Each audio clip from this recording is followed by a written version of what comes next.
স্থল একটি সঙ্গম স্থান, একটা তট। পরমার্থ জগৎ আর এই ভৌতিক জগতের যে সঙ্গম স্থান, যেখানে হৃদয় জানি না, সেটা খুব তট।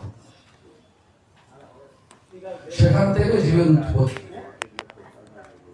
বিভিন্ন প্রকার জীব শরীর ধারণ করতে করতে আজ মানুষ দেহ পেয়েছে।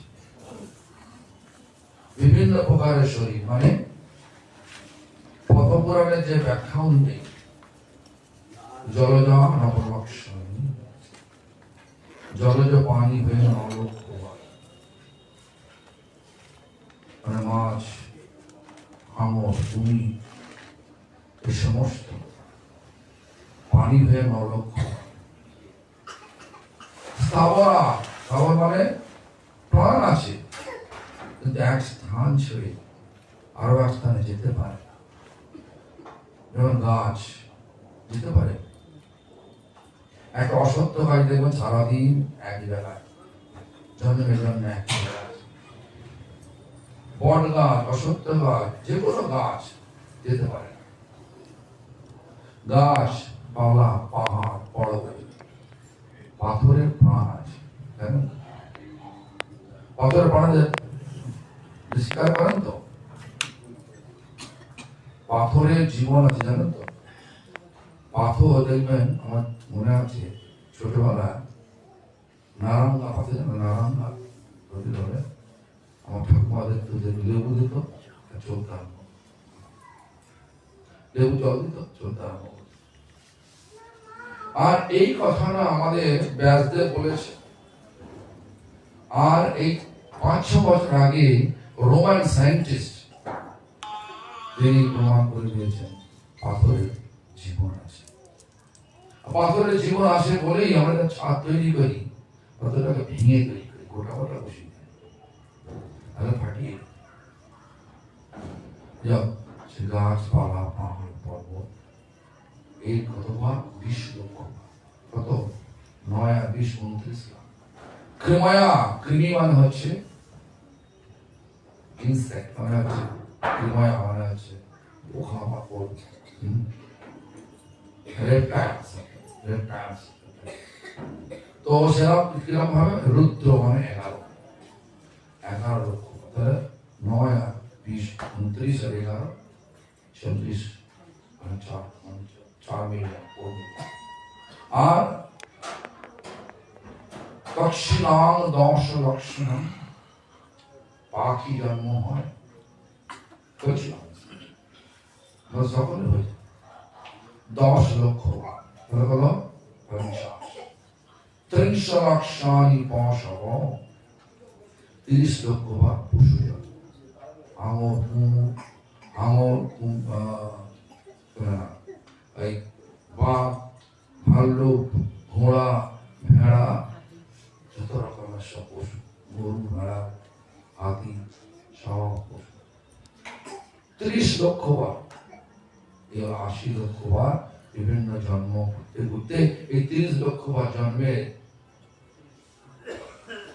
স্বভাবগুলো কিন্তু ভগবান দিয়ে পাঠিয়েছে। গরু ঘাস খাবে, মাছ জলে থাকবে, মাছ জলে আছে, ঠান্ডা জল, তাকে নিয়ে আপনার কম্বল, ইলেকট্রিক কম্বলের উপর ঢুকিয়ে দেবে, গরম করবে, থাকবে, বাঁচবে। যার যেটা স্বভাব ভগবান তাদের স্বভাবটা দিয়ে পাঠিয়েছে। তারপরে আমাদের যে 4 লক্ষ বার, আমাদের 24 লক্ষানি মানবা, 4 লক্ষ বার যে মানুষ জন্ম, এই মানুষ জন্ম 4 লক্ষ, এই 4 লক্ষ বার মানুষ জন্মে কোন স্বভাব ভগবান দেয়, কোন নির্দিষ্ট স্বভাব ভগবান দেয়। আমরা স্বভাবটা পাই কোথা থেকে? হচ্ছে সঙ্গের প্রভাব থেকে। সঙ্গ যেভাবে আমাদেরকে শিক্ষা দেয়, সেই মতো আমরা আস্তে আস্তে চলি। দেখুন, আপনার এইখানে আসছেন, বাঙালি এরিয়া, বাঙালি, কিন্তু জন্ম থেকে আমার সঙ্গ যে দিয়েছে, সঙ্গ বলছে এই খাদ্য খেও না, মাছ খেও না। আমি যদি এখানে বলি মাছ খেও না, তাহলে আমাকে খেয়ে নেব।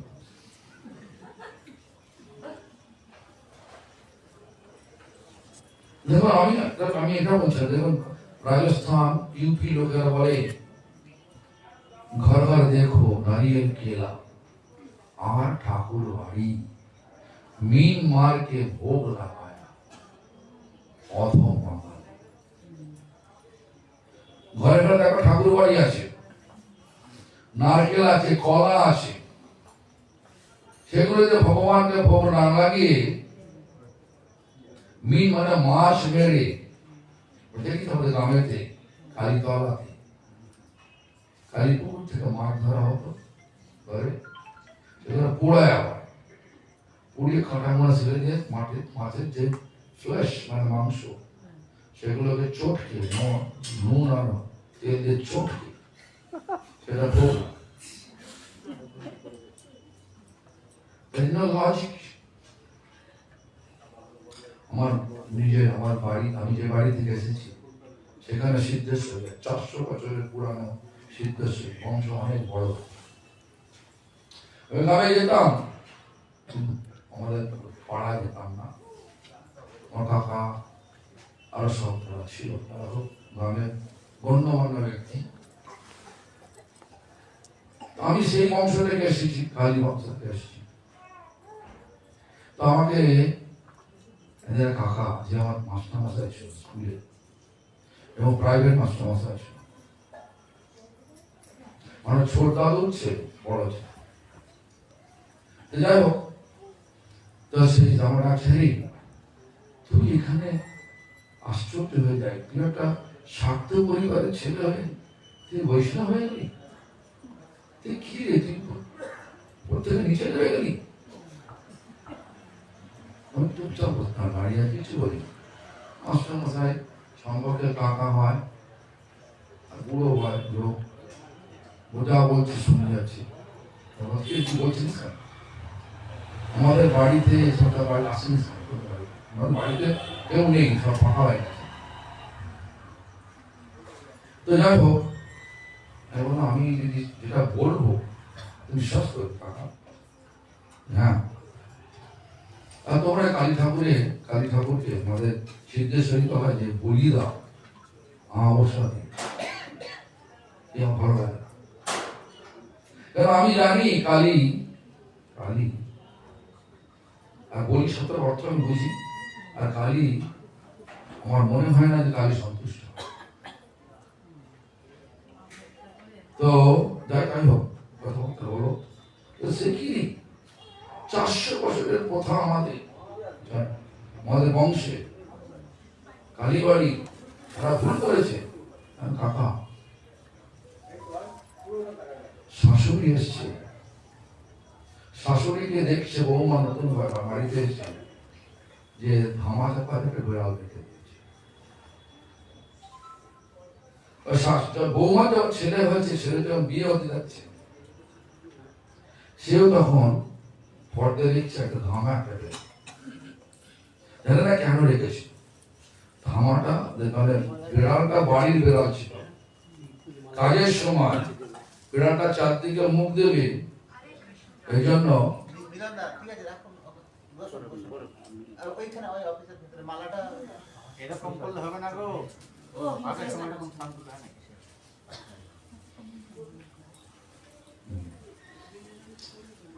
যাই হোক, বিড়ালটা বাড়ির বিড়াল, বাড়িতে কাজের সময় বিভিন্ন জায়গায় মুখ দেবে, তো সেই জন্য শাশুড়ি ধামাটাকে দিয়ে বিড়ালটা চাপা দিয়েছে। এখন বাড়িতে বিড়াল নেই, দেখেছে ওরা 400 বছর ধরে এরকমই চলছে। আমি তোমার কি বলবো, তুই প্রমাণ করতে পারবি তো এটা বল। হ্যাঁ, প্রমাণ করবি, ডাকবো সকলকে। সবাই তো আমাদের গ্রামে নেই, সব বাড়ি, কলকাতা বাড়ি করেছে, বিভিন্ন বাড়ি করে চলে গেছে। তাও প্রায় 700 জোগাড় করে কাকাকে ডেকেছি। তো দেখে আমি তো গেছি, আমি তো বহুদিন আগে, আমি 78-এ চলে এসেছি গ্রাম ছেড়ে।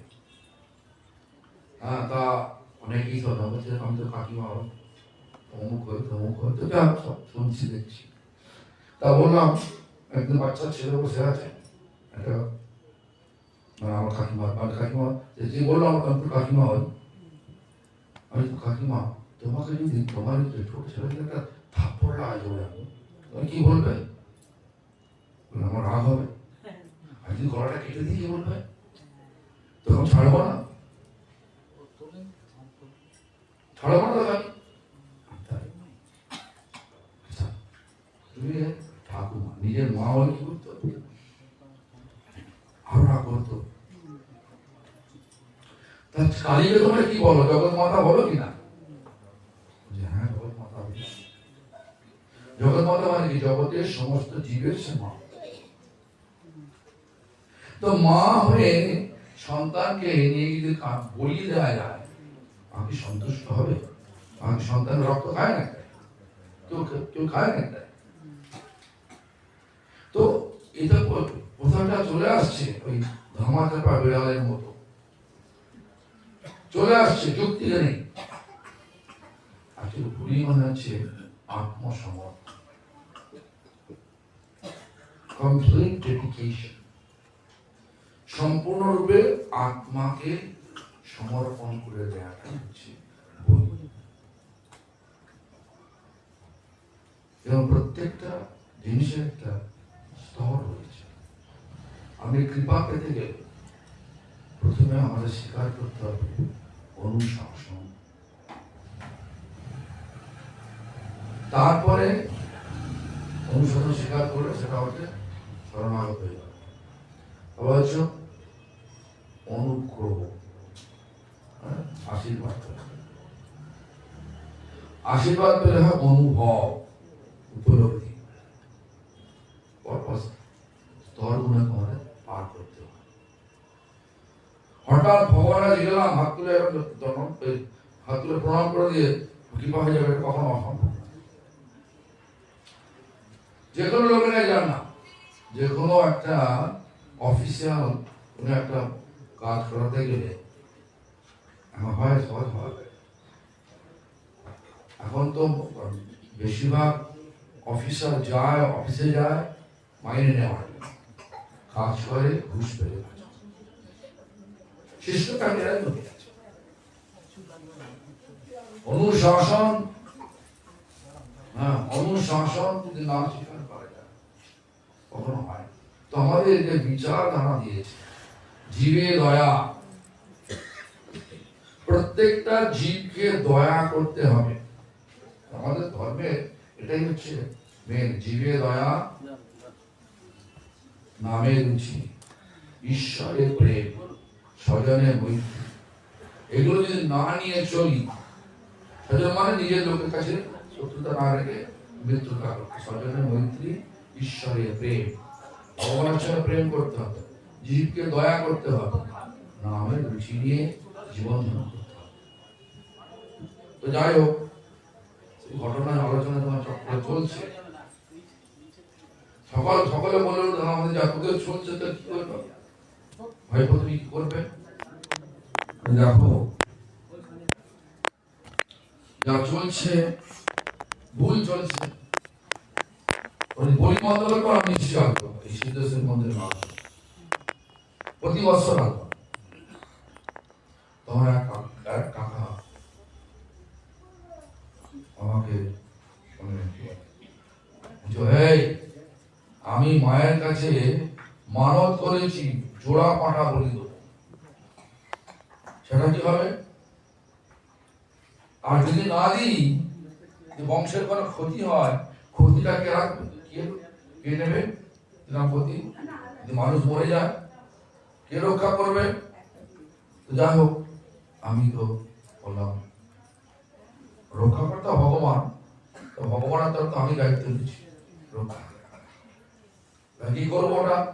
মানত করেছি, তুমি এক কাজ করো কাকা, বাজারে যাও, পাঁঠার বাজারে কালো কুচকুচে পাঁঠা দাম দিয়েছ, দুটো পাঁঠাকে দরদাম করো, যা পয়সা বলবে সেই পয়সা দিয়ে তুমি কি বলে মিঠাই মিষ্টি বিভিন্ন রকম দ্রব্য কেনো, কিনে ভগবানকে ভোগ লাগা, রাধা কৃষ্ণকে ভোগ লাগা, সেই প্রসাদ নিয়ে কালীকে দাও, সিদ্ধেশ্বরে দাও, হবে নিশ্চিত হবে। নানা রকম তর্ক টর্ক আমার মনে মনে ভয় হয়েছিল, যদি কেউ আচানক কিছু এমনি মরে গেল বলবে এটার জন্য হয়েছে, তো সেজন্য আমার ভয় হয়েছিল। যাও প্রায় 15 বছর হয়ে গেল, এখনো ওই নেই কিছু মরেনি, তাহলে তো আমাদের এই ধরনের একটা অনেক কুসংস্কার সুপারস্টিশন আছে, কুসংস্কার ভরে আছে। তো এই জন্য দেখবেন আমাদের একটা কীর্তন আছে, সকল ভজ হরে মন শ্রীনন্দের নন্দন অভয় চরণার ভিন্দরে। লিখেছেন একজন কালী সাধক, তারা গোবিন্দ দাস কবিরাজ, রামচন্দ্র কবিরাজের ভাই, সে লিখেছে। রামচন্দ্র কবিরাজ ছিল শ্রীনিবাস আচার্যের শিষ্য, বৈষ্ণব, একই বংশে দুটো ফেথ, দুটো শ্রদ্ধা, একটা হচ্ছে কৃষ্ণ ভক্ত, কালী সাধক। এখন দেখবেন যারা কৃষ্ণ ভক্ত হয় ন্যাচুরালি সাধারণ ভাবে দেখা যায় তাদের স্বভাবটা হয় দীনতা, যারা সত্যি করে কৃষ্ণ ভক্ত, কারণ এটাই হচ্ছে অর্নামেন্ট, ওটা হচ্ছে অলঙ্কার, আভূষণ। যদি বৈষ্ণব হয়ে কৃষ্ণ ভক্ত হয়ে যদি তার দৈন্যতা না থাকলো, তাহলে সে কৃষ্ণ ভক্তের স্তরে আমি দৈন্যতা বৈষ্ণবের ভূষণ, কৃষ্ণ ভক্তের ভূষণ। ভূষণ মানে অলঙ্কার, অর্নামেন্ট অফ বৈষ্ণব প্র্যাকটিস ইজ হিউমিলিটি, দৈন্যতা। যাই হোক, রামচন্দ্র কবিরাজ শ্রীনিবাস আচার্যের শিষ্য, তার স্বভাবের ছিল দৈন্যতা, একান্নবর্তী পরিবার, বাগান একটা, বাগানে ফুল হয়ে আছে অনেক সুগন্ধি তাজা ফুল। এখন আমরা যারা রাধা কৃষ্ণের ভক্ত, তারা সিংহার রসের ভক্ত, আমরা তো বাজার থেকে বিষ দেওয়া পোকা ধরা বিষ ধরা সমস্ত মালা কিনে নিয়ে এসে সস্তায় ঘন্টা কিনে নিয়ে মালা পরিয়ে দিলাম, বুঝলাম না মালা পড়ালাম ভগবানকে, ভগবান কিন্তু যখন ভগবানের ভক্তদের পড়াবে পোকা থাকে, পোকা কেটে আমরা না করে কেউ বলছেন আমার সব চাই না মালা, সত্যি করে মালা চাই না, মালা না দিলে আমার মালা দিলে আমার দুঃখ হয়, পয়সাটা গেল। আর ওই মালাগুলো যখন জলে ফেলা হয়, জলটাও হচ্ছে সম্পূর্ণ ব্যাকটেরিয়া করে। ভালো মালা যেমন পূর্বে যেমন ছিল সুগন্ধি মালা, এখন তো রজনীগন্ধা বন্ধ নেই, বন্ধ আছে। সো আর্টিফিশিয়ালি বিভিন্ন রকমের সব কেমিক্যাল দিয়ে তৈরি করে, অনেক ফুল তৈরি করে, বিক্রি করে। তো যাই হোক, সেটা গেল, সেই ফুল ফুটে আছে। আর রামচন্দ্র কবিরাজ তার মন ছটফট করছে, কিন্তু ভাই বললো, হেই কালী সাধক, আর যত ফুল আছে সব আমার মাকে দেবো, একদম হাত দিবে না, যাবি না। আমার কৃষ্ণ সম্মান দেয় সকল। তো তখন কি হলো, মনে মনে তুললেন, বাস্তবে তুললেন না, মনে মনে তুললেন, আর ভগবানের জন্য অর্পণ করে দিলেন। আর যখন বাস্তবে ভাই গোবিন্দ কবিরাজ যখন তুলতে গেলেন, তুললেন, তুলে যখন মায়ের চরণে দিতে যাচ্ছে, হাত আর নিচে যাচ্ছে না, হাত উপরে উঠছে। কেন? তখন আশ্চর্য হয়ে মা, হাত উপরে উঠছে না, নিচে যাচ্ছে না। তো মা প্রকট হয়ে গিয়ে বলতে লাগলেন, বাস আমার পুত্র, দেখো ওই ফুলগুলো আমার আরাধ্য ভগবানের চরণে সমর্পণ হয়ে গেছে, ওগুলো আমাকে দিলে নিতে পারবো না, আমার মাথায় নয়। যাই হোক, এই ঘটনার পরেই উনি লিখেছিলেন, ভজ হরে মন, মানে ভজ মানে সেবা করো, ও মন তুমি সেবা করো। কার? নন্দের নন্দন, কৃষ্ণ। নন্দ মহারাজের ছেলে, সে না, নন্দ নন্দন মানে কৃষ্ণ। কেন? মনে মনে সেবা করলো, ভগবান সেটা গ্রহণ করে। কেন? অভয় চরণার বিন্দরে, যে চরণে গেলে কোন ভয় থাকে না। কোন ভয় আমাদের, কোন ভয় আমাদের কাঁপড়ে ধরেছে? মৃত্যু ভয়। প্রত্যেক ব্যক্তির ভয় আসে, আসন্ন মরণ, মরণাপন্ন ব্যক্তি ভয়, মরণাপন্ন ব্যক্তি ভয়। যমরাজ যদি এসে যায়, অনেকে মরার সময় সমস্ত খুব ভয় পেয়ে কি বলে বিষ্ঠা পুত্র ত্যাগ করে। আর অনেক দেখবেন হাসতে হাসতে চলে,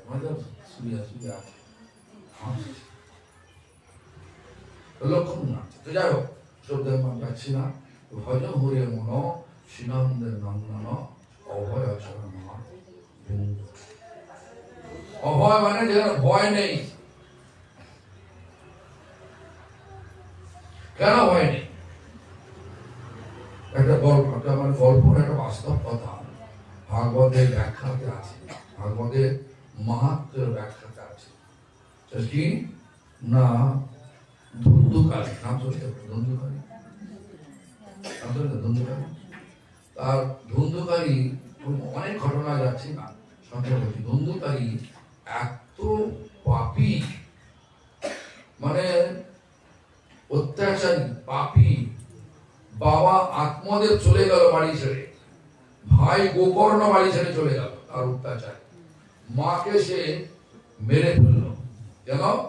বাবার গুপ্তধন কোথায় বলো, মানে নেশা করে পেশাসক্ত হয়ে নানাভাবে সব পয়সা উড়িয়ে কিছু নেই। তখন মা যখন বললেন যে মা বাবার গুপ্তধন কোথায় বলো, নেই, মেরে ফেললো। তারপরে বেশ্যাদের ইচ্ছা পূর্তির জন্য সে রাজবাড়ি থেকে চুরি করতে আরম্ভ করলো। একদিন রাজবাড়ি থেকে চুরি করলো। চুরি করার পরেই সব বেশ্যারা, 5 বেশ্যা রেখেছিল। বেশ্যারা ভাবলো যে এই যে যদি গয়নাগুলো যদি কেউ রাজা জানতে পারে, ওকেও ধরবে, ও শোন আমাদের দেখে মেরে দাও। যখন ধুন্ধুকারী ঘুমাচ্ছে, 5 বেশ্যা চলন্ত কাঠ নিয়ে 5 জায়গায় চিপে ধরলো, মরে গেল। ধুন্ধুকারী তাকে ওই ঘরের নিচে ঢুকে। এখন অত্যাচার করলে কি হবে? ভূত হবে, আত্মা কষ্ট পাচ্ছে। ভাই অনেকদিন গোকর্ণ সাধু অনেকদিন পরে যখন বাড়ি এসছে, তখন সব বাড়িতে কেউ নেই, মা নেই, বাবা নেই, তারপরে হচ্ছে ভাই নেই। ভাই এরকম অত্যাচারী বলে ভাইয়ের জন্য বিভিন্ন তীর্থে গিয়ে পবিত্র নদীতে স্নান করেছে, বিভিন্ন তীর্থে গিয়ে বিভিন্ন পুরাণ পড়েছে, রামায়ণ পড়েছে, মহাভারত পড়েছে, অষ্টাদশ পুরাণ পড়েছে, বিভিন্ন পুরাণ পড়েছে, উপনিষদ পড়েছে ভাইয়ের উদ্দেশ্যে। কোথায় গেল সব? দেখতে পেল ভাইয়ের সেই মূর্তি, মানে মূর্তি বলতে ভাই একটা পশুর মতো হয়েছে। আর দাদাকে মানে ভাই, মানে ভাই বলছে, ভাই আমার এরকম পরিস্থিতি হয়েছে। উদ্ধার কর বাবা। তো যাই হোক, তখন সূর্যদেবকে বললেন, হে সূর্যদেব, আমি আমার ভাইয়ের মানে ভালোর জন্য আমি এত কিছু করেছি, ভাই একদম প্রেম পার্থ হলো কেন? উদ্ধার হয়ে যাবে, উদ্ধার তো হয়ে যাওয়ার কথা, মানে হলো না কেন? তখন বলছেন যে তুমি শ্রীমদ ভাগবত পড়ো, শ্রীমদ ভাগবত পড়ো। বলছে শ্রীমদ ভাগবত তো সমস্ত পুরাণ উপনিষদের সার, বেদের সার, আমি সব তো পড়েছি বিভিন্ন। বলছে আম গাছের গোড়া থেকে ডগা পর্যন্ত আম পাতা চিবালো আমের স্বাদ পাবে না, আমের স্বাদ পেতে গেলে আমকে খেতে হবে। এই জন্য বলে সেই সমস্ত শাস্ত্রের সার হচ্ছে শ্রীমদ ভাগবত। শ্রীমদ ভাগবত পাঠ করো, নিশ্চয়ই তোমার ভাই উদ্ধার প্রাপ্ত হবে। গোকর্ণ হরিদ্বারে গিয়ে তখন পাঠ শুরু করলেন, আর ধুন্ধুকারী তার আত্মা বাঁশের, মানে এত ভিড়, সেই বাঁশের মধ্যে ঢুকে শুনছিল। 7 দিনে 7টা বাঁশের গাঁট পেটে গেল। তারপরে এত লোক শুনছিল, একটাই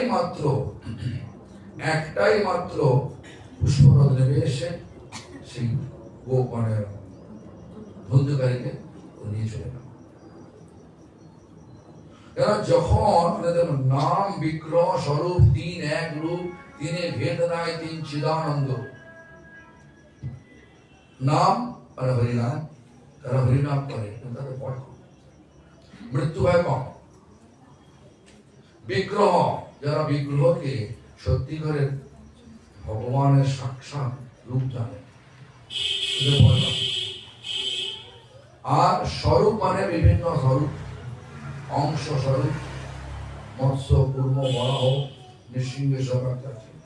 আর ভগবানের শাব্দিক অবতার হচ্ছে শ্রীমদ ভাগবত। শ্রীমদ ভাগবত এই 3টে এক রূপ, 3 ভেদ নাই, 3 চিদানন্দ। কিন্তু ভগবান চৈতন্য মহাপ্রভু আমাদেরকে এই প্রকার শিক্ষা দিয়ে গেছে। এই কলিযুগে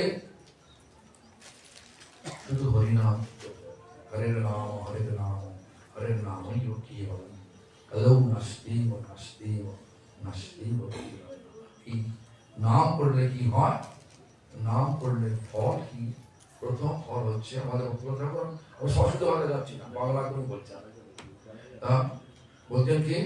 নাম সংকীর্তনে হয় সর্বানর্থ নাশ, সমস্ত অনর্থ নষ্ট হয়ে যায় নাম কীর্তনের দ্বারা। সর্ব শুভোদয় কৃষ্ণে প্রেমের উল্লাস, সমস্ত শুভের উদয় হয়, সমস্ত শুভের বিচার আছে, কারো ক্ষতি করবে বিচার আসে। অনর্থ মানে কি? অনর্থ মানে আমাদের পরিচয়কে ভুলে গেছি। জীব কৃষ্ণ নিত্য দাস তাহা বলি গেল, সেই দোষে মায়া তার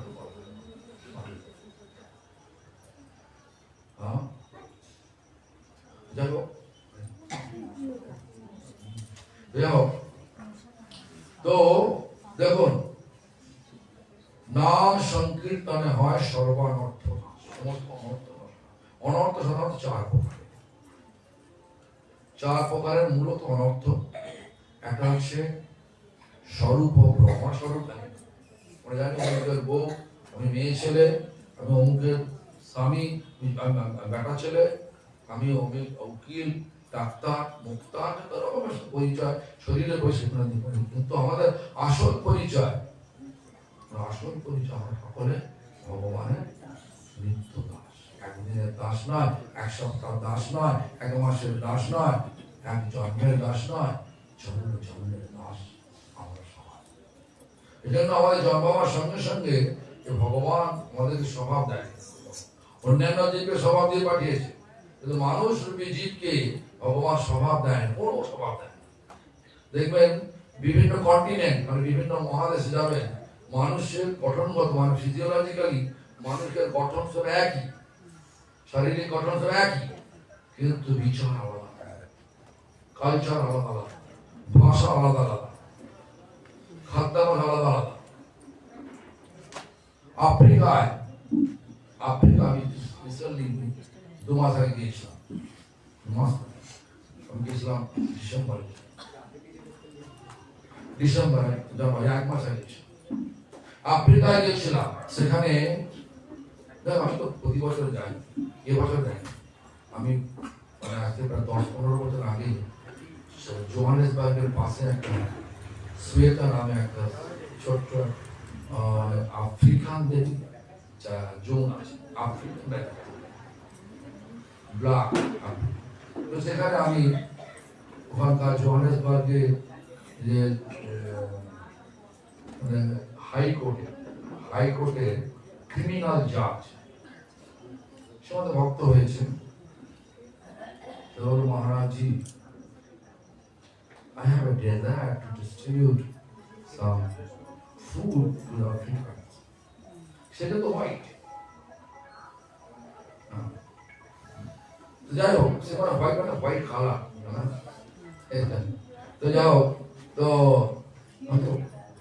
is it possible for you to come with me? Yes. और তিনটে মহিলা বয়স্ক, তো তিনজনই, একজন হচ্ছে জার্নালিস্ট, একজন হচ্ছে ডাক্তার, একজন হচ্ছে জাজ। বিয়ে করে নেয় এক জায়গায়, একটা বাড়ি থাকে, বিশাল বাড়ি করেছে, সেখানে থাকে। আমাকে নিয়ে হোস করেছিল, আগে তো ওরাই হোস করত। যাই হোক, নিশ্চয়ই যাবো তোমার সঙ্গে বলে আমি যখন গেলাম, টাউনে বৃষ্টি হচ্ছে, আর বৃষ্টিতে বাদল কখন উঠছে। এরা কিন্তু ওখানকার স্থানীয় লোকদের দিয়ে পনির আলু রসা, মানে পনির আলু মানে রাস্তা করেছে, আর ব্রেড নিয়ে গেছে, হালুয়া, এগুলো আমাকে আস্তে আস্তে দিতে হবে। হ্যাঁ, তো যাও, এটাই আমার কাজ ছিল। তো আমি আশ্চর্য হয়ে গেলাম যে ওখানে দেখলাম বাদল পোকা উঠছে, আর এরকম ধরছে, খাচ্ছে, কপিগুলো ফেলে দিয়ে পোকা খেয়ে নিচ্ছে। আপনি পারবেন? একই তো ফিজিওলজিক্যালি আপনিও এক, ওরা এক, আপনি পারবেন? পারবেন তো? কাছাকাছি পোকা খেতে পারবেন? চীনে চলে যান, ব্যাং খাচ্ছে, খেতে পারবে? মাকড়সা ভাজা খাচ্ছে, খেতে পারবে? সাপের মাংস খাচ্ছে, খেতে পারবে? পুরো জ্যান্ত বাঁদরকে মেরে তার মাথাটার ঘি খাচ্ছে, খেতে পারবে? মানুষ কিন্তু ওরাও, আপনিও মানুষ। কন্টিনেন্ট আলাদা, ফিজিওলজি সব আলাদা। কেন? ভগবান এদের আমাদের কাছে স্বভাব দেয় না, কোনো স্বভাব, খাদ্যাভ্যাসের স্বভাব দেয় না, ভাষার স্বভাব দেয় না, হ্যাঁ, কালচারের স্বভাব দেয় না। যেমন এখানে তো বিয়ে হয় সন্ধ্যের পরে, নাকি সূর্য অস্ত গেলে বিয়ে হয় নাকি? কিন্তু ওখানে তামিলনাড়ুতে দেখলাম একটা বিয়েতে, আমার পাশেই হল, সেখানে কথা বলছি, আর পাশের বাড়িতে পাশেই একটা হলে, একটা হলে ভাই বলছে সকালবেলা, কিভাবে সকালে বিয়ে হয়েছে, আর বিয়ে তো রাত্রে হয়। যে no Maharaj, actually our tradition after sunrise আমার ম্যারেজ, আমাদের সূর্যটার পরেই আমাদের বিবাহ। ঠিক আছে, কালচার, ডিফারেন্ট কালচার। এখানে একজন ছেলে একটা মেয়েকে এমব্রেস করে, মানে আলিঙ্গন করে সকলের সামনে। এখন কেউ ভাবে না, আগে তো বলে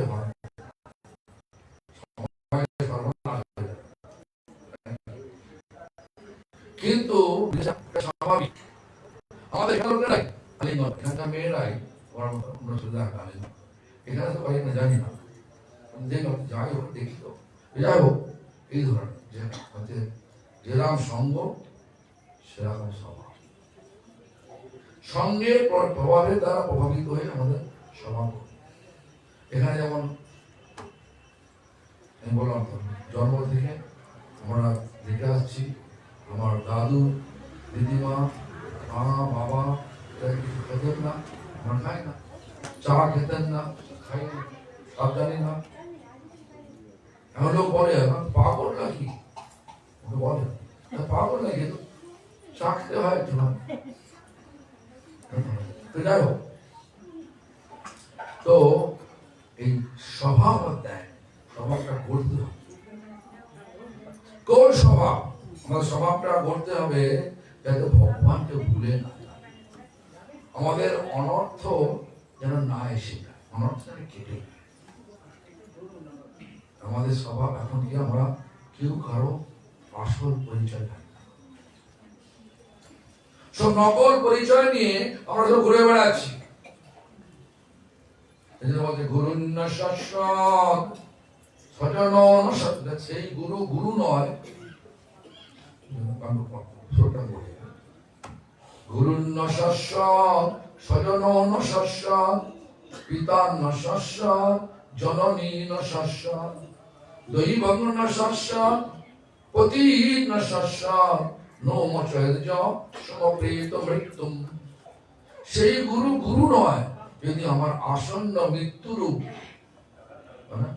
নোমচর্য সমপ্রেত মৃত্যুম, যে মৃত্যু যে আমার আসন্ন, সেই মৃত্যুর হাত থেকে যদি আমাকে কেউ রক্ষা করতে না পারে, যদি গুরু রক্ষা করতে না পারে, সে গুরু নয়।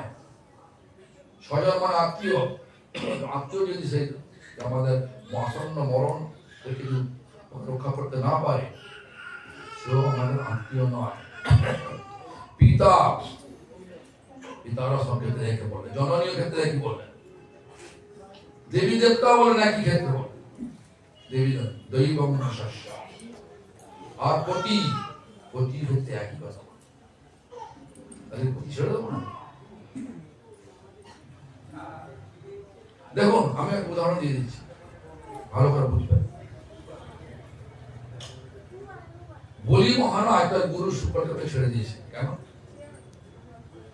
বলি মহারাজ কাছে যখন বামনদেব এসেছিলেন, বামনদেব এসে যখন ত্রিপাদ ভূমি চাইলেন, ত্রিপাদ তিন পায়ে, ছোট ছোট পা, তিন পা, আর যখন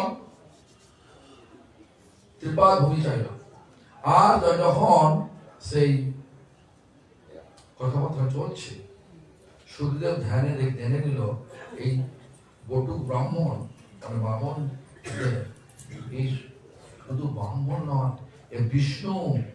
বললেন, হে মহারাজ বলি, কোন সংকল্প করতে যেও না, তোমার এই ত্রিপাদ ভূমি ছলনা তোমার সমস্ত রাজ্যকে নিয়ে নেবে।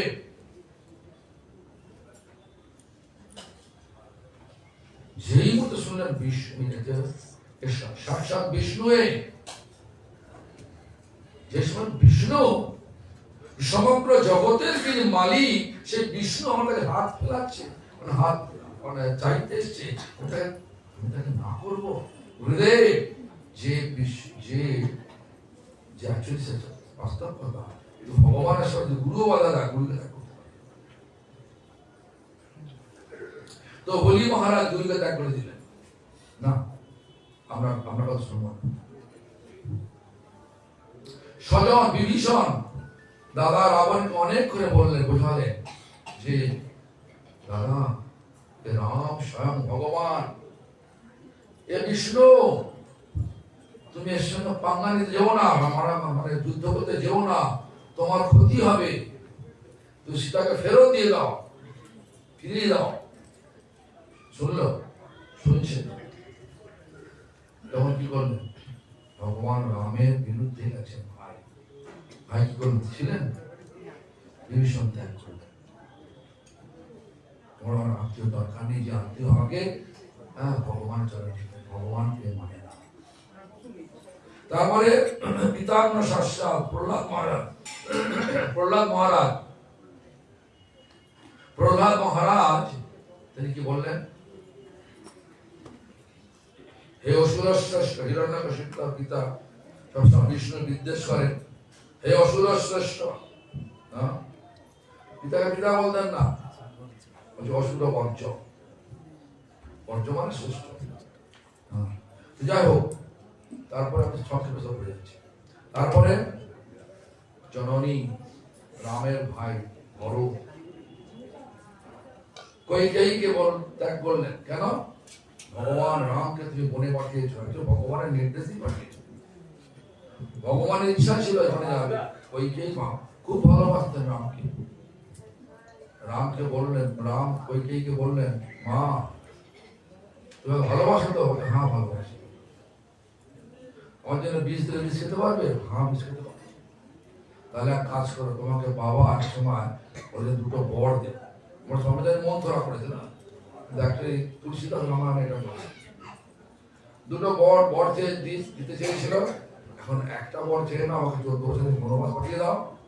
আমি যে জন্য এখানে এসেছি, এই প্রপঞ্চ অবতীর্ণ হয়েছি, এই কাজগুলো করতে পারবো। রাজা হয়ে অযোধ্যায় বসে যাই তা করতে পারবো না। আর ভরতকে নিয়ে সিংহাসনে বসে তোমাদের রাজা বছর কালকে হবে, এটাতে বাবার ইচ্ছে। এটা কেন হলো? এর পিছনে কারণ আছে। শ্রবণ কুমার বাবা মাকে তীর্থ দর্শন করাতে যাচ্ছে। বাবা মা জল তেষ্টা লেগেছে, নদীতে জল পড়ছে, কলসিতে ঢক ঢক আওয়াজ হচ্ছে। দশরথ মহারাজ মৃগা মানে শিকার করতে গেল, বাঘ নিশ্চয় জল খাচ্ছে, শব্দবেদী বান মারলো, লাগলো শ্রবণ কুমারের মুখে। শ্রবণ কুমার বললো যে আমার যখন মানুষের গলা চিৎকার শুনলো, তখন দশরথ কুমার কাছে তাকে ছেলে নিকটে ছেলে। তখন শ্রবণ কুমার বলে দিল, আমার বাবা মা অমুক জায়গা আছে, তারা জল চেয়েছিল, আমার একটা অনুরোধ, বাড়ির শরীরটাকে নিয়ে আমার বাবা তার অন্ধমণি, বাবা দুজন অন্ধ। তখন সেই দশরথ মহারাজকে অন্ধমণি অভিশাপ দিয়েছিলেন, আমি যে পুত্র শোকে মরবো, তোমাকে পুত্র শোকে মরতে হবে। পুত্র ছিল, তারপরে পুত্র হলো, আর এইসব কারণ হলো, শোকে মারা হলো। সব কারণ আছে, কারণ বিনা কার্য হয় না। বলছেন জননী পিতাম শস্যা জননী শস্যা দৈবং না শস্যা। খট্টাঙ্গ রাজা দেবতাদের পক্ষ নিয়ে পশুদের যুদ্ধ করে যুদ্ধ জয় হয়েছে। ইন্দ্র তাকে বর দিতে চেয়েছে, বলে দাঁড়া দাঁড়া বর দেবে, তোমার আয়ুটা কত বড়? আয়ু তো মতো 1 মুহূর্ত, 1 মুহূর্ত মানে 48 মিনিট, 1 দণ্ড মানে 24 মিনিট, 1 মুহূর্ত মানে 48 মিনিট। 48 মিনিট আয়ু নিয়ে তোমার বর নিয়ে তোমার লাভ কি আছে? আমার কি আয়ুটা বাড়াতে পারবে? তা তো পারবো না। তাহলে আমার বরটা না, কে পারবে? ভগবান পারবে। চলে যাবে। আর পতির্ণ শস্য যোগ্য পত্নী ভাত রলে ভগবান মানে কৃষ্ণ বলরাম গোপালদের নিয়ে গিয়ে আছে, সকলে বলছে খিদে পেয়েছে। তখন কৃষ্ণ বললেন যে যাও মথুরা চলে যাও, চতুর্বেদ ব্রাহ্মণ আমাদের নাম করে যজ্ঞ করছে। কৃষ্ণ দেখবে কৃষ্ণায় স্বাহা বলরামায় স্বাহা, ওদেরকে গিয়ে আমার কথা বলো, ওরা খাদ্য দিবে, খাবার দিবে। ওরা শুনছেই না, কিচ্ছু শুনছে না। মানে রাখাল বালকরা গিয়ে যখন বললেন, কিচ্ছু শুনছে না। তখন ফিরে এলেন, বিষণ্ণ বাদনে ফিরে এলেন। কৃষ্ণ বলেন যাও ওদের পত্রিকায় চলে। তো পত্নীরা সঙ্গে সঙ্গে প্রস্তুত হয়ে গেছে কৃষ্ণকে পাঠাবেন, সেবা করবেন। কিন্তু পতির আদেশ নিতে গিয়ে পতিরা বলল না, তোমরা তোমার আদেশে মানবো না, চললাম। পতি বললো তোমাকে আমি ত্যাগ করলো, ত্যাগ করে দেবো, তাও আমার আছে ভগবানের সঠিক। তো যাই হোক, এইভাবে শ্লোকের একটা উদাহরণ দিলাম। হ্যাঁ, যারা ভগবানের সেবা করে তারা মৃত্যুকে বরণ করে, তারা মরলে ডাই টু লিভ, মরেও তারা বেঁচে থাকে। কেন? এই ভৌতিক জগৎ আসলেই মরতে হয়, ভগবানের সেবা করলে ভগবানের জগতে যাওয়া যায়, সেখানে আর মরতে হয় না, আজীবন থাকে, স্বরূপে প্রতিষ্ঠিত হওয়া যায়, সেখানে স্বরূপের সেবা পাওয়া যায়। যেমন আমার পরম গুরুদেব প্রভুপাদ ভক্তি সিদ্ধান্ত সরস্বতী গোস্বামী ঠাকুরের স্বরূপের সেবা হচ্ছে গান সেবা। প্রভুপাদ ভক্তি সিদ্ধান্ত আমার গুরুদেবের স্বরূপের সে পুষ্প চয়ন, আমার গুরুদেবের স্বরূপের নাম হচ্ছে পলাশ মঞ্জুরি, আর আমার প্রভুপাদের নাম হচ্ছে নয়নমণি মঞ্জুরি। সব আছে স্বরূপ, এই নাম করতে করতে স্বরূপ বলে। তো নাম সংকীর্তন হয় সর্বানর্থ নাম, প্রথমে স্বরূপ ব্রহ্ম জানা। তারপর বলছেন অসৎ তৃষ্ণা, বলে অভাব, অনেক অভাব আমাদের আছে না, অভাব আর মেটে না, সব অভাব মেটে না। যাকে পেলে সব পাওয়া হয়ে যায়, যাকে জানলে সব জানা হয়, তাকে সে কে? ভগবান। ভগবান সমগ্র ব্রহ্মাণ্ডের মালিক। বর্তমানে অসুবিধাটা কোথায়? অসুবিধাটা হচ্ছে এই বাংলা তথা গোটা ভারতবর্ষে, গোটা বিশ্বে ভগবান দেখে কেউ না। ভগবান শব্দের অর্থটা কি তাও না।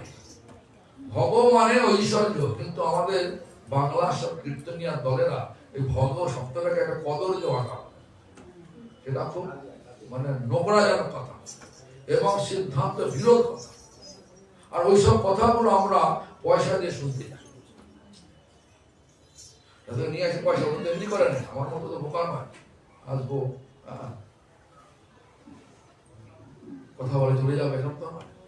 বা গান বাসনা করে জগৎটাকে মাতিয়ে দিয়ে, শ্রোতাকে মাতিয়ে দিয়ে সুন্দর গান করেছে গো, আরে সুন্দর গান কিছু পাওয়া যায় না, এই শাস্ত্র বলছে, আমার কথা না। যে অবৈষ্ণবযুক্ত মুখোৎকীর্ণ ভূত হরিকথামৃত শ্রবণ নৈব কর্ত, কেন? সর্বোচ্ছিষ্ট প্রয়োজ্য। যারা বৈষ্ণবের আচরণ করে না, তারা যদি কোনো ভগবানের গান করে, সেটা শোনা কর্তব্য নয়, সেটা শ্রবণ নৈব কর্তব্য, আমার কথা, শাস্ত্রের কথা বলছি। কেন? সর্বোচ্ছিষ্ট প্রয়োজ্যতা। পয় মানে দুধ, দুধ পান করলে শরীরে পুষ্টি হয়, আর সেই দুধ যদি সাপে মুখ দেয়, পান করলে কি হয়? বিষক্রিয়া যায়।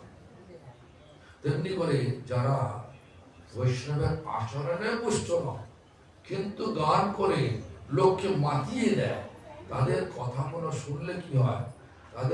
তাদের ভাবটা, মনের ভাবটা আমাদের মধ্যে আসে, ভক্তি তো আসেই না, উল্টে ভক্তির উল্টোটা এসে যায়, অভক্তি এসে যায়। এই জন্য আমাদের ভালো করে বুঝতে হবে অসৎ তৃষ্ণা, অসৎ তৃষ্ণা আমাদের সমস্ত তৃষ্ণা মিটে যাবে, সব দুঃখ দূরে গেল।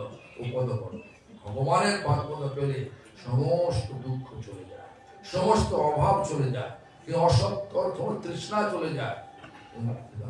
ভগবানের মা পাওয়া যায়, ভগবানের নামে যদি আমাদের নিষ্ঠা না আসে, তো ধীরে ধীরে অসৎ তৃষ্ণা বাড়তেই থাকে, বাড়তেই থাকে, বাড়তেই থাকে। আরো চাই, আরো চাই, আরো চাই, শেষ নাই।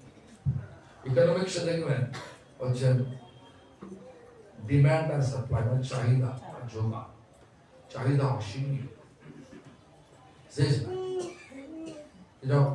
যাচ্ছি না। তারপর তৃতীয় নম্বর অনর্থ হচ্ছে অপরাধ। যখন লাভ, পূজা, প্রতিষ্ঠা আমাদের মধ্যে থাকে, তখন আমরা চাইছে তাই করতে পারি, কাউকে মানব না,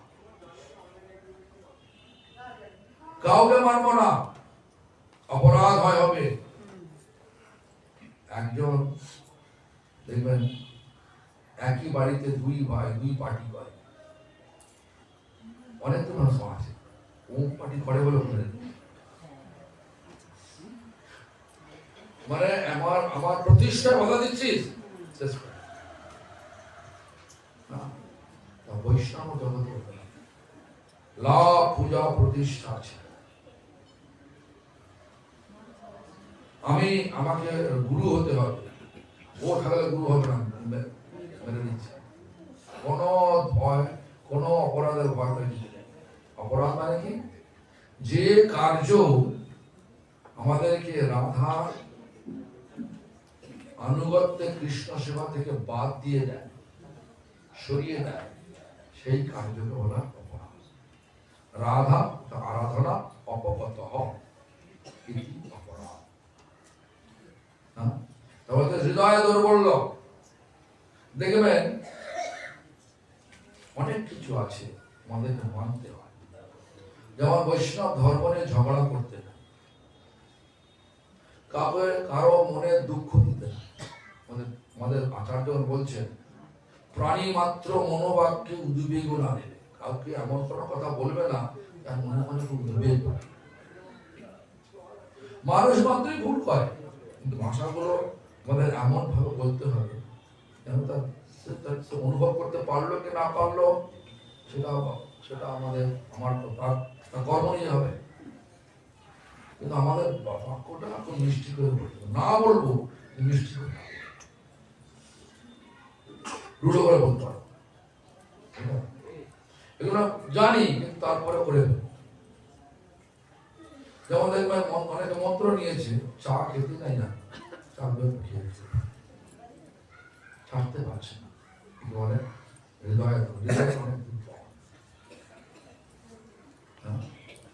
এই ধরনের সব চার মেন অপরাধের অনর্থ রয়েছে। ওদের নাম সংকীর্তনে হয় সর্বানর্থ, সমস্ত অনর্থ নষ্ট। কেন? এই নাম আমাদের হৃদয়কে পরিষ্কার, সর্ব শুভোদয় কৃষ্ণ প্রেমের উল্লাস, সমস্ত শুভ শুভের উদয় হবে, কারো ক্ষতি হবে এটা চাই। সকলের ভালো, কিসে ভালো হবে? সব থেকে ভালো তো ভগবানের নাম। যদি একজনকে ভগবানের নামে উদ্বুদ্ধ করা যায়, তার প্রতি আর উপকারী কেউ নেই। এবং সেই সে পরম বন্ধু, সেই মাতা পিতা শ্রীকৃষ্ণের চরণে প্রেম ভক্তি লাভ। বাংলায় বলছে, বাংলা পয়ারে, সেই সে পরম বন্ধু, সেই মাতা পিতা শ্রীকৃষ্ণের চরণে যিনি প্রেম ভক্তি, তিনি পরম পরমাত্মীয়, সেই পরম মাতা পিতা। কেন? যা কৃষ্ণের চরণে আমাকে, যেমন আমি আমার দাদুর কাছে, মাতা পিতার কাছে চিরকৃত সহায়তা করেছে, ছোট অবস্থা থেকে সহায়তা করেছে, চিরকৃতজ্ঞ প্রকৃত দাদু। যাই হোক, আমাদের এসব কথা বেশি করে ভেঙে ভেঙে বললে সমাজ দেবে না, উল্টা আমাকে দোষারোপ করবে। কি কথা বলছে, বেশি বলতে যাচ্ছি না। তো তাকে বলছেন, সংকীর্তন হইতে পাপ ও সংসার নাশন। সংকীর্তন হতে যত পাপ করছি, যত আসক্তি, সংসার মানে ছেলে মেয়ে, যত সংসার বলি বটে, ওই জন্য আসল সংসার। আসল সংসার হচ্ছে আমাদের রূপ, রস, শব্দ, গন্ধ, স্পর্শ, এই পাঁচটা যে বিষয়কে ভোগ করা যত স্পৃহা রয়েছে, সেই ভোগ স্পৃহাটা কি বলে? সংসার। আসক্তি রয়েছে, সেটা সংসার বলে। বিবাহ করলে সংসার আমরা বলি বটে, যদি বিবাহটা করি ভগবানের সেবার উদ্দেশ্যে, বিবাহ করলে সংসার। কিন্তু যদি ভোগের স্পৃহাটা থেকে যায়, রূপ, রস, শব্দ, গন্ধ, স্পর্শ, দেখুন এগুলো এমন একটা জিনিস, রূপ দর্শন করে, মানে আগুন, এই অন্ধকার হয়ে গেছে, আগুন যেমন দেখবেন এখানকার পোকামাকড় গুলো আগুনের ঝাঁপ দেয় কিনা, আগুনের রূপটা এত ভালো, তার রূপ দেখে ঝাঁপ দেখে মরে না মাঝে। আমাদের উদ্দেশ্য, জীবের উদ্দেশ্য কি? ডাই টু লিভ, কিন্তু মরে গেল, ওই ভৌতিক রূপ দেখে ঝাঁপ দিল, মরে গেল। ভগবানের রূপ দেখে ঝাঁপ দেন, একদম জীবন পেয়ে যাবে, কোনো ভয় থাকবে না, অভয়াচরণ আরো। একবার আমাদের ধনুর্দাস রমণীয় সম্বন্ধে, ধনুর্দাস তার পত্নীকে, তার স্ত্রীকে মানে ওই মাথায় ছাতা ধরেছে, আর স্ত্রীর মুখটা দেখে সবসময় চেয়ে আছে, আর পেছন দিক দিয়ে হাঁটছে, মুখটা চেয়ে আছে, যাচ্ছে দিকে মুখটা দিকে, স্ত্রীকে দেখছে। তো ধনুর্দাস এইসব ঘটনাগুলো করছে। রামদাসের মানে আমাদের একটা শিষ্য বললেন, প্রভু দেখুন মানুষের প্রবৃত্তি দেখুন। তখন রামানুজ বললেন ছিলেন না, লোকটা না। ধনুর্দাস এলো, এসে যখন জিজ্ঞাসা করলো, বলতে আমার স্ত্রী সর্বে মানে পৃথিবী বিশ্ব সুন্দরী, আমার স্ত্রী হচ্ছে বিশ্ব সুন্দরী, সুন্দর রূপ কেউ দর্শন করছি। তখন রমণী বললো, তুমি রঘুনাথ যেতে আছো, রঘুনাথ মন্দিরে যাচ্ছ, রঘুনাথ দর্শন করতে? হ্যাঁ, আর প্রতিবার যা, প্রতিদিন যায় রঘুনাথ দর্শন করতে, আমার স্ত্রীর মতো এত সুন্দর। তুমি আসো, কালকে মঙ্গলবার তুমি আসো, তোমার মানে রঘুনাথ দর্শন করো। তো যথারীতি সেই এলেন, তারপরে রামানুজে গেছেন, তার মাথা হাত দিয়েছেন, ধন্যবাদ, দেখো দেখো ওখানে রঙ্গনাথের তখন দর্শন রোজ করতে, কিন্তু সাধু মানে আচার্যের সংস্পর্শে দর্শন করছেন, প্রকৃত সেই আসল রূপ রঙ্গনাথের রূপে সম্পূর্ণ শরণাপন্ন হয়ে গেল রামানুজের চরণ। আমরা মনে করি আমরা যেটা দেখছি আমাদের এটা রূপ ভালো, ভগবানের রূপ একবার দেখলে সমস্ত ভৌতিক রূপ ফিকে পড়ে। তো ভগবানের রূপের জন্য আমরা চেষ্টা বিশিষ্ট। আর কি বলছেন, রস রস আস্বাদন।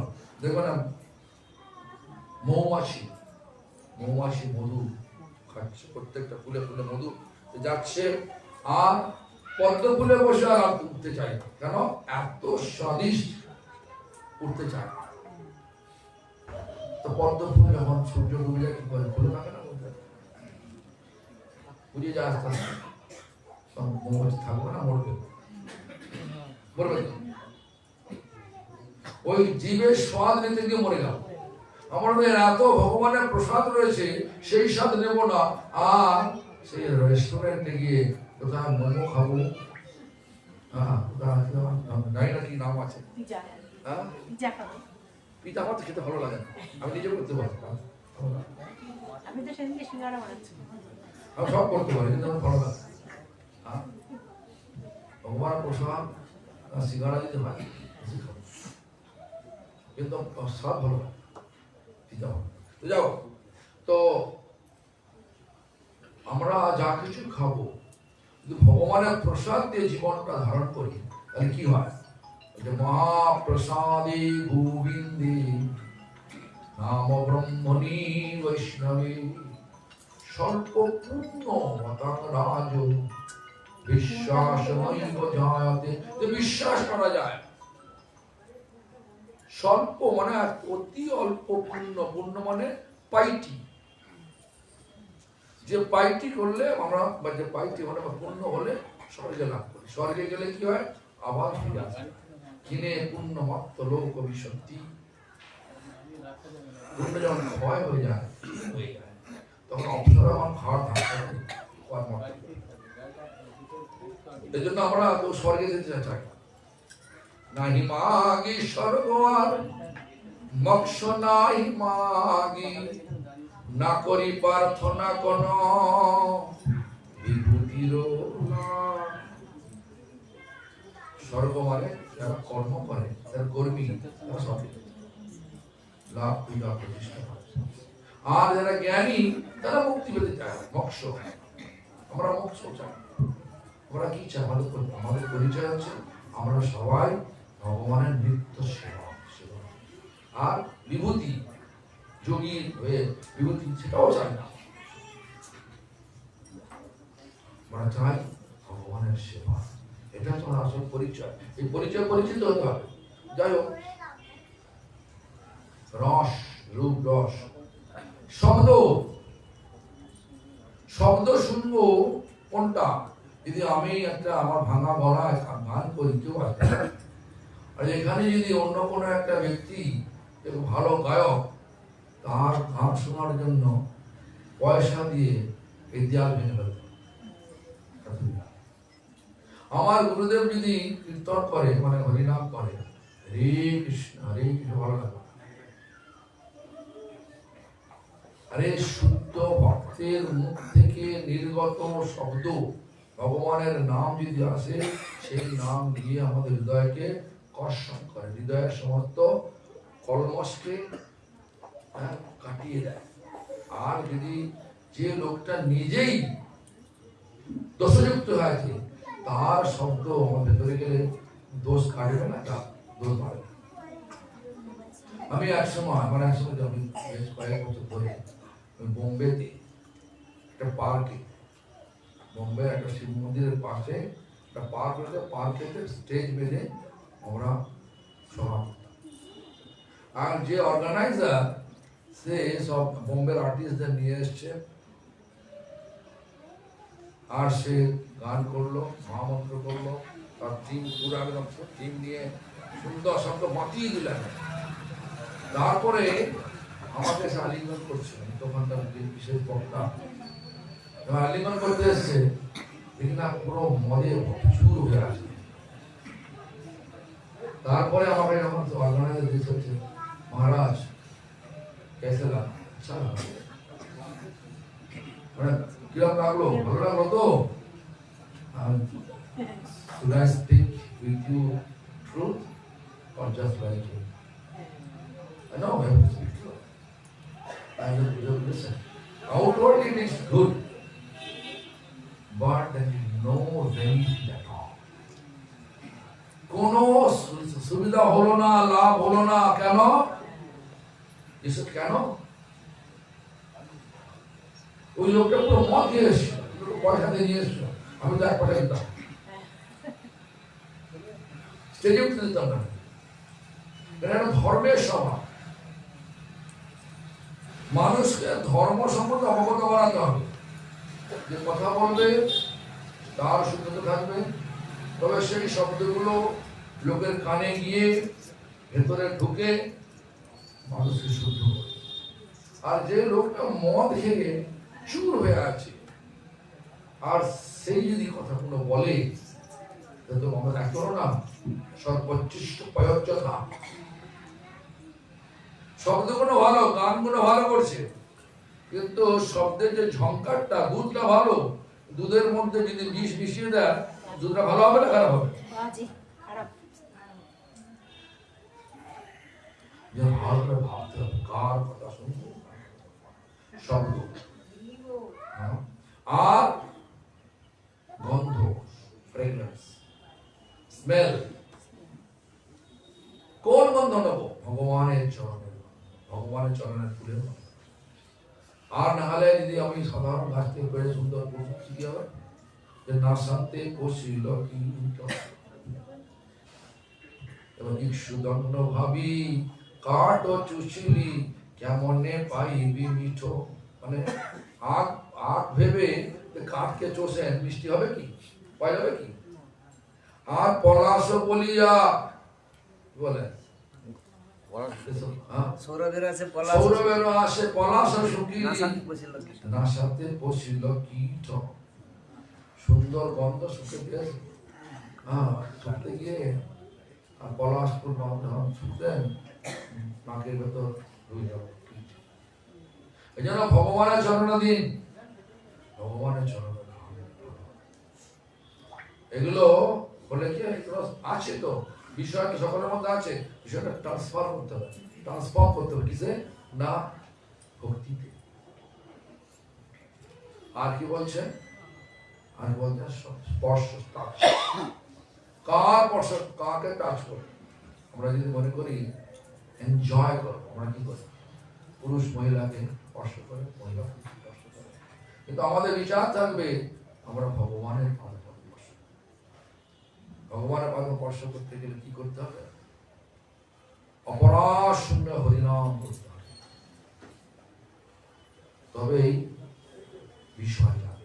তোমরা অর্থটা করে এটাই বলছে, বিষয় ছাড়িয়া কবে শুদ্ধ হবে মন, কবে হাম হে রব সে বৃন্দাসুর। মনকে শুদ্ধ করতে গেলে এই 5 বিষয়কে নিজের ইন্দ্রিয় তর্পণে না লাগিয়ে ভগবানের ইন্দ্রিয় তর্পণে লাগালে তো মন শুদ্ধ হবে। আর মন শুদ্ধ হলে তবে সেই দায় চুরি হতে পারে, বৃন্দাবনে আর মরণ হবে না। আর ভৌতিক জগৎ আসলেই মরণ হবে, এটাই নিত্য সত্য। যখন জন্ম হচ্ছে এই জগতে, মরতেই হবে সকলকে। কেউ বলতে পারবে না আমি সারা জীবন থাকবো, কেউ বলতে পারবে। প্রত্যেকটা ব্যক্তি সবাই মৃত্যুর মুখে ছুটছে, কিন্তু বুঝতে পারছে না সবাই ভাবছে। এটাই আশ্চর্য হয়ে জগতে। এই জন্য আমাদের ভালো করে ভাবতে হবে, কার পেছনে ছুটবো আমরা, কিভাবে থাকবো আমরা এই সংসারে। এই সংসারে থাকতে হবে কিভাবে? ব্যালেন্স রেখে। কিরকম ব্যালেন্স থাকবো? তো যেমন হচ্ছে পদ্ম পাতায় জল থাকলে জলটাকে কষ্ট করে না, তেমনি করে আমরা এই সংসারে থাকবো, কিন্তু আসক্ত হবো। সেটা কি বুঝাতে গিয়ে আমাদের রঘুনাথ দাস গোস্বামীকে লক্ষ্য করে চৈতন্য মহাপ্রভু বললেন, যথাযোগ্য বিষয় ভঞ্জ অনাসক্ত হইয়া। রঘুনাথ দাস গোস্বামী ছিলেন জমিদারের ছেলে। সে এখন বিচার নিয়েছে যে সে ত্যাগী হবে, ত্যাগতাশ্রমী হবে। তো মহাপ্রভু দেখলেন যে নিত্যানন্দের কৃপা হয় না, আমি তো কৃপা করতে পারবো না, তুমি যাও, ফিরে যাও। জগৎকে শিক্ষা দেওয়া যে বলছে রঘুনাথ দাস গোস্বামী, রঘুনাথ দাস এই দিয়ে লীলা করে আমাদের শিক্ষা দিচ্ছে। দেখো, নিত্যানন্দের কৃপা না হলে ভগবানের কৃপা কেউ পাবে না, মহাপ্রভুকে কেউ পাবে না। গুরু নিত্যানন্দ, তার কৃপা না হলে চৈতন্য মহাপ্রভু কৃপা কেউ পাবে না। এটা শিক্ষা দিলেন। আর একটা শিক্ষা দিলেন কি, সংসার যখন হয়েছে সংসারটা করতে হবে কিরকম? যথাযোগ্য বিষয়, যেটা করা উচিত, তার কর্তব্য সবটাই করতে হবে।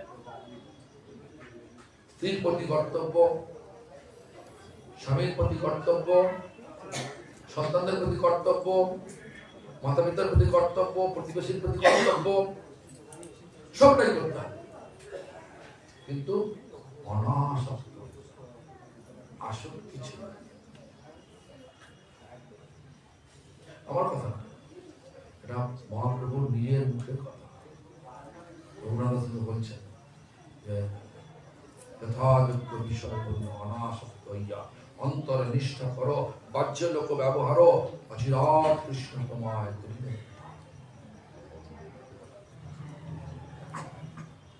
অচিরাৎ মানে হঠাৎ কৃষ্ণ উদ্ধার করে। এজন্য আমাদেরকে মনুষ্য জীবন ভগবান বুদ্ধি দিয়েছেন, বুদ্ধির প্রয়োগটা কোথায়? আমরা বুদ্ধির প্রয়োগটা জানি কি না, যদি ভালো পয়সা উপায় করতে পারি, বড় বাড়ি করতে পারি, লোকটা বুদ্ধিমান। ভগবানের ভক্তি যদি না থাকে, ও পয়সা ওই বাড়ির কোনো দাম থাকে। অনেক বড় বড় রাজাদের বাড়ি দেখুন পড়ে আছে। যখন বেনারসে যাই না আমি, রাজবাড়ির সব লোকেরা আমাদের থেকে আশ্রয় ডাকে, তখন দেখি যে পুরো রাজমহল ভাঙা চোড়া, মানে মানে ইটের বড় বড় দেয়াল। এখন তারা সব চলে গেছে বিদেশে, মানে ছেলেরা বিদেশে চলে গেছে, মডার্নাইজ করেছে, অনেকটা আধুনিকত্ব করেছে। আমাকে বলে মহারাজ আপনি আসলে কিন্তু এখানে থাকবেন, আর এখানে একটা সভা যাই, যখন যাই যখন তোর বাড়িতে যাই গিয়ে সভা তো যাই হোক, সেটা কথা না। দেখলাম যে কেউ ভাঙা চোরা পড়ে আছে। এই যে আমাদের গিয়েছিলাম বিষ্ণুপুরে, গিয়েছিলাম বীর হাম্বিরের বাড়ি, দেখলাম কিচ্ছু নেই। যে বীর হাম্বির যেসব বই চুরি করে নিয়েছে, গ্রন্থ চুরি করে নিয়েছে, তার বাড়ি এত ভেঙে চলেছে, তো কোনো ওয়াল দেখা, কেউ থাকবে না জগতে, কেউ থাকবে না। যত বড় বড় বাড়ি করেন, শুধু থাকবে কি ভক্তি, ভক্তি নিত্য। ভক্তি মানে ভগবানের অকৃত্রিম ভালোবাসা, অকৃত্রিম ভালোবাসা। ভক্তি শব্দের ব্যাখ্যাটা মানে সংজ্ঞাটা আমাদের এইভাবে দিয়েছে যে অন্যাভিলাষিতা শূন্যম জ্ঞান কর্ম অনাবৃতম আনুকূল্যেন কৃষ্ণানুশীলনম ভক্তিরুত্তম। আবার অন্যভাবে বলছেন যে, অন্যভাবে আবার বলছেন কি যে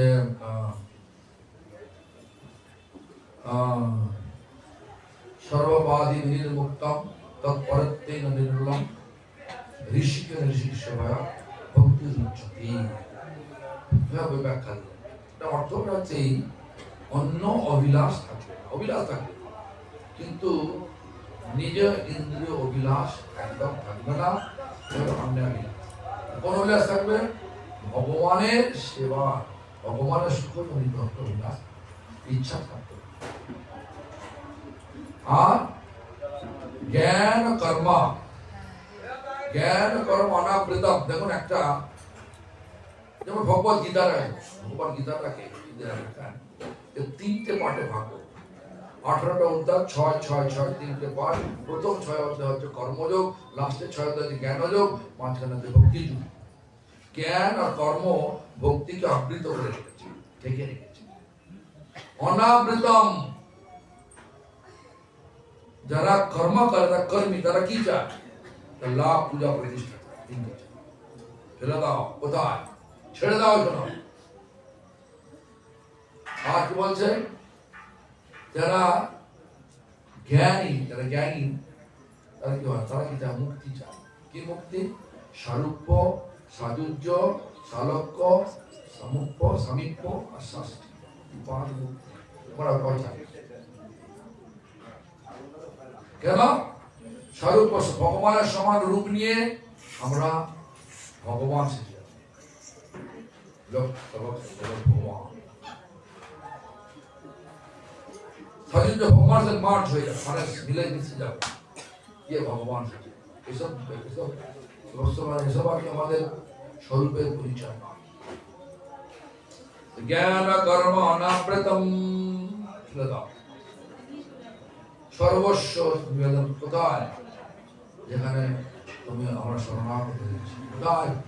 গুরু বৈষ্ণব ভগবান রয়েছে। আনুকূল্যেন কৃষ্ণানুশীলনম, যেটা কৃষ্ণ সেবার জন্য অনুকূল। ভোরে ওঠা, সূর্য উদয়ের আগে যদি ওঠেন, ব্রহ্ম মুহূর্তে ওঠেন, তো আপনার জীবনটা উজ্জ্বল হবে। ভগবান উজ্জ্বলময়। যদি উঠে যদি ভগবানকে দর্শন করেন, মঙ্গলারতি দর্শন করেন, জীবনটা উজ্জ্বল, মানে জীবনটা আস্তে আস্তে আলো দিকে যাবে। নাহলে অন্ধকার, মায়া। কৃষ্ণ সূর্য সম, মায়া হয় অন্ধকার, যাহা কৃষ্ণ তাহা নাই মায়ার অধিকার। এই জন্য আমাদের ভালো করে বুঝতে হবে, আমাদের যে জীবনটা মূল্যায়ন করতে হবে। কি করলাম, যে চলে গেল আমার জীবনটা, করলামটা কি? কতটা আমি অগ্রসর হয়েছি, কতটা আমি ভগবানেতে প্রীতি লাভ করতে পেরেছি। তা না হয় শুধু অভিনয় হবে আর আবার এই জগতে জন্ম মরবে, ডাই কিন্তু হবে না, শুধু ডাই হবে, শুধু মরে যাবো, মরবো জন্মাবো, মরবো জন্মাবো, মরবো জন্ম, এভাবে এভাবে জীবনটা যেন মরবো কিন্তু বেঁচে মরবো। সেটা কি না, এমন ভাবে আমরা এমন আসক্ত হব ভগবানের সেবা, ভগবান যেন আমাদের নিয়ে যাবে। আর এই জগতে দুঃখ যন্ত্রণাগ্রস্ত এই ভৌতিক জগৎ যেন ফিরে। তাই আমার অনুরোধ, সময় তো হয়ে এসছে, আমার